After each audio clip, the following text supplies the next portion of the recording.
Good evening and welcome back to Russell Does Stuff. My name is Russell and I work 6 hours on Monday, 6 hours on Tuesday, and whatever I don't get finished up, I'll take care of sometime during the week. For the last few weeks, I've been getting everything done by Tuesday and I haven't had to do any extra work during the week. Next week, I might do some tree work. Who knows? I sold a job. I'll do it next week or the week after. Those are the decisions you can make when you're semi-retired. I'm up in the mountains of Georgia right now, and our trip up here is coming to an end. We came up here and we looked at a business to possibly purchase, and there's just no way I can make that place profitable. I think the location for it is bad, even though the location it's on is great. So I don't know if that can make sense to anybody or not. When I was up here last time, I grabbed a phone number for a real estate agent and I called him, and I'd been working with him for the last 3 or 4 weeks, and he got a bunch of listings written up for us to look at because I want to move up here. I want the good temperatures in the morning, the heat in the afternoon, and the good temperatures in the evening.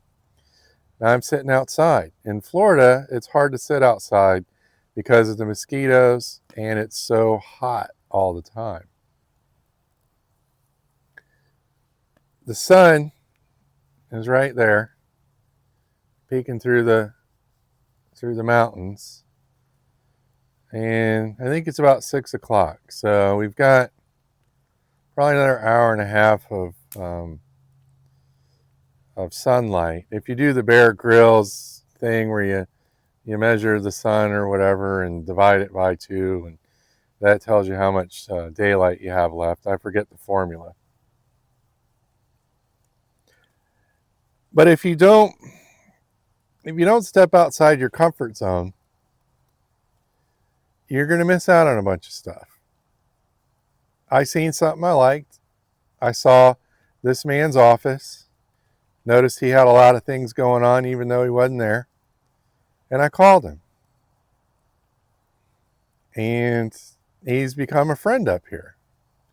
We've been to breakfast. We've been to lunch. We've been to dinner. We had him over here for dinner last night. And it's amazing the life you can live if you step outside of your comfort zone. You can make complete strangers your friends.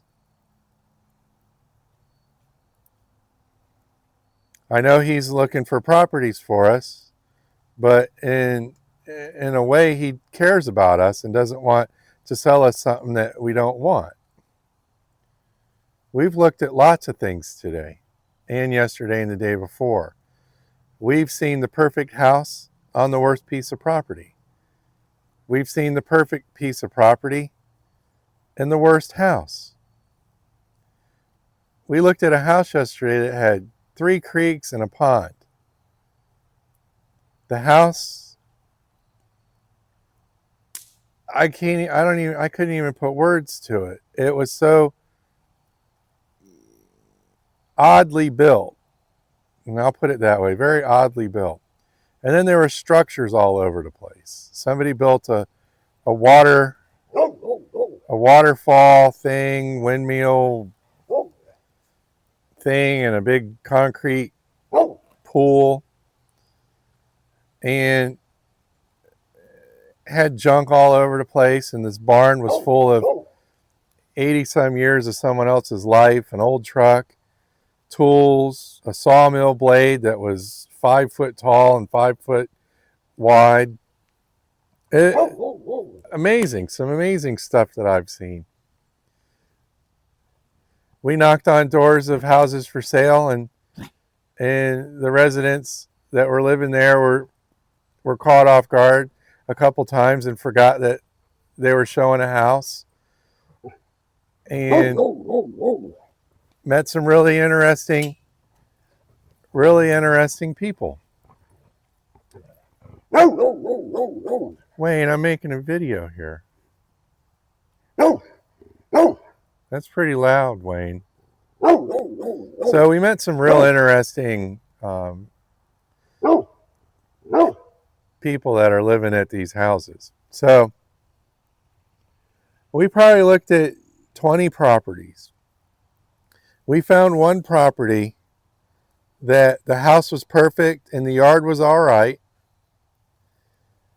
But before you got to the house, there's the resident down the way had a junkyard on one side of the road and a junkyard on the other side of the road. And I was fine with that. The guy likes to collect old cars. I'm cool with that. And then past his house was a couple smaller cabins, though, with no one there. So this house had been on the market for a long time. And it was the perfect house. And I'm all right driving by 16 broken down Ford Expeditions, 3 old Chevy vans. This guy even had ducks and dogs just wandering wherever they felt like it. And I was all right with that. We looked at a house today that was worth $800,000. The people that were living at the house had been married 40 some years and decided to get a divorce. It had a shop. It was the biggest log cabin I had seen in a long time. The basement for this log cabin was huge. A full kitchen. Rooms all over the place. It was an amazing house. I don't want to live in something that big and something that nice. The shop was good. It had some mold growing in some of the areas of it because the husband had built a bunch of add-ons to it and didn't understand construction well enough to construct something the correct way. So they've got a bunch of issues going on with that. Going and getting groceries and just hanging around this town has been amazing. People are polite. If they think that they're in your way, they apologize. They ask how you're doing. I don't know how many people had said they're sorry. They thought they were in my way when I was walking in down an aisle or headed out a door. Oh, I'm sorry. I'm sorry I'm in your way. A lot of yes sir and no sirs going on. A lot of head nods going on. A lot of waves.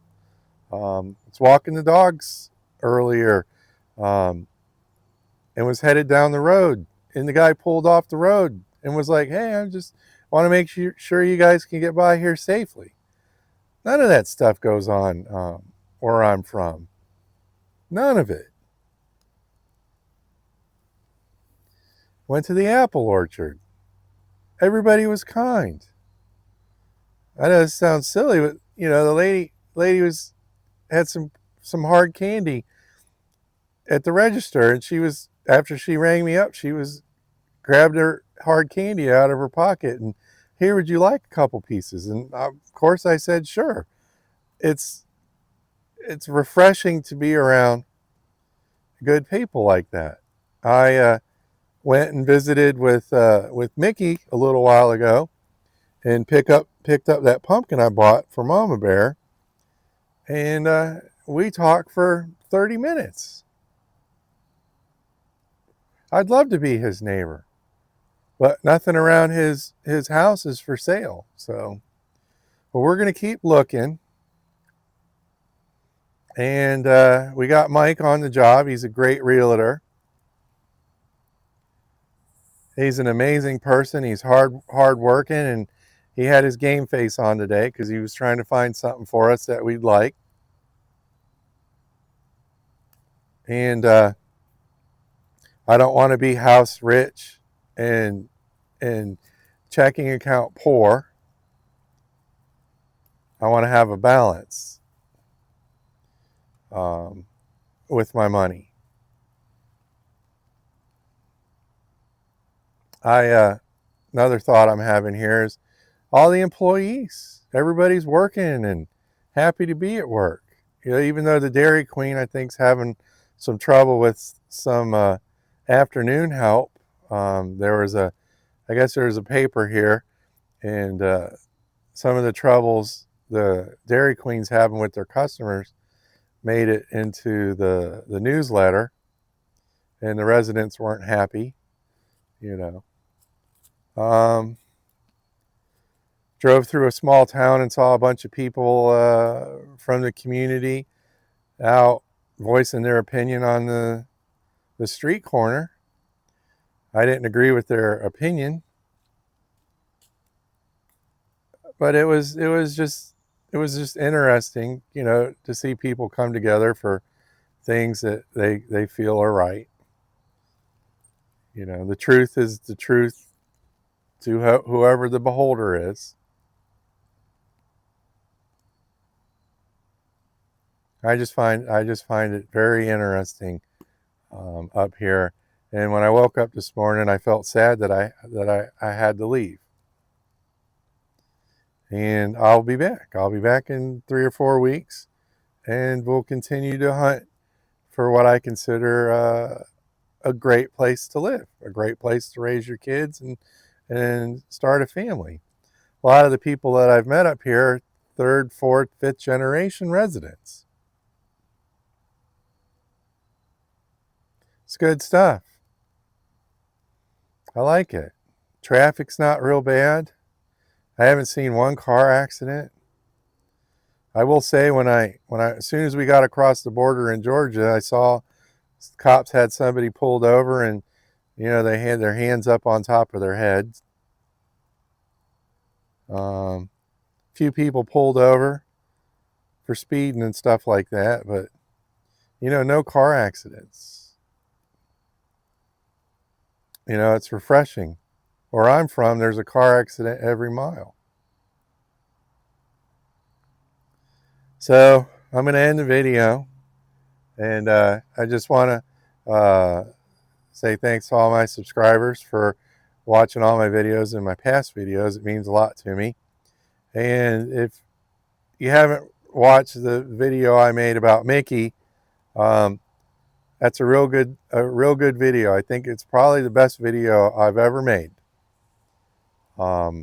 He's a really good person. He's a good man, and the skill that he's learned to supplement his income is amazing. He's a very talented artist, and his way of carving is different than the other carvers, and he's got his own spin on it, and I find it fascinating and neat. So we got to champion people like this, and I hope his video goes viral, and share it with people if you want, because people like Mickey, they ain't going to be around for too much longer. You know, we need to remember and cherish and these type of people, because they're disappearing. And so I've got some. I bought a bear and I bought a pumpkin from him, and while I'm still living down in Florida, if I look at him, I'll think of him, and those are good memories I want to have, like the concrete slab that we poured out back behind my shop. My good friend Greg, my old boss man, and his brother Roger, we poured that slab because somebody was ripping me off, and every time I look at that slab, I got good memories. So, well, we're going to end the video, and if you would watch that other video and make it go viral, you know, get it on the news, that'd be great. Well, this is Russell with Russell Does Stuff, and I appreciate every single one of my subscribers, and we'll catch you on the next one.